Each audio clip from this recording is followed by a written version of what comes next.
So what was supposed to have been a simple 4-day cruise turned out to be no Carnival for anyone aboard the ship. And now Carnival Cruise Lines faces a potential tidal wave of legal action. The first federal lawsuit has already been filed, and we want to talk it over with someone who knows the cruise business from the inside. Jay Herring is a former senior cruise ship officer on the Carnival line and the author of The Truth of Cruise Ships. Great to have you with us. Good morning. Thank you. Great to be here. So what is the truth? How does a fire disable a ship that massive? So the Carnival Triumph in particular is powered by 6 diesel electric generators, and each is the size of a bus.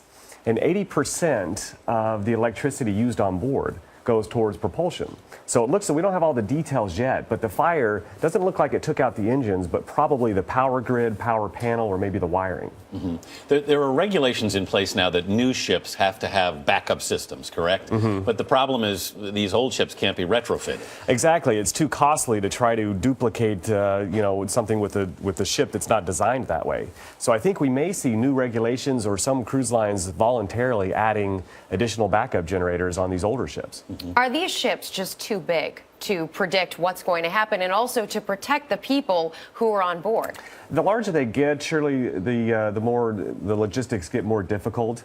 The great thing why ships are so big is because the larger they get, the more affordable they become for everyone, just the economies of scale of it. Right. They can make more money. The cruise lines can make a lot more money by having more people on board. And the cruise fare is a lot more affordable for passengers. Right. As Anna Werner noted, this ship was registered in the Bahamas, and which is fairly common. Why is that? So they call this flags of convenience. And what that means is when they register the ships in these areas, then they don't have to adhere to all the U.S. labor restrictions and other regulations if it were flagged in the U.S. The first lawsuit has now been filed. Do you see more coming? And also, maritime law, how are they going to handle this in courts? Do the people have a case? They may have a case and they may settle out of court. I don't think we'll ever see this actually go to trial.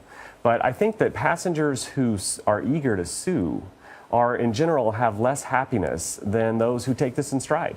What do you mean by that?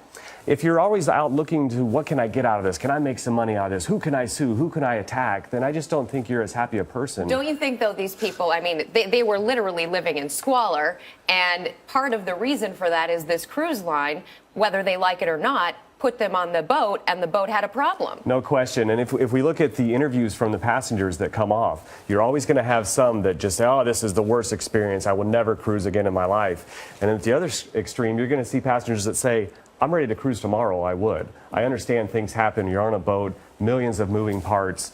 Something's going to happen eventually. All right. Jay Herring, thanks so much for joining us. Thank you. Appreciate it.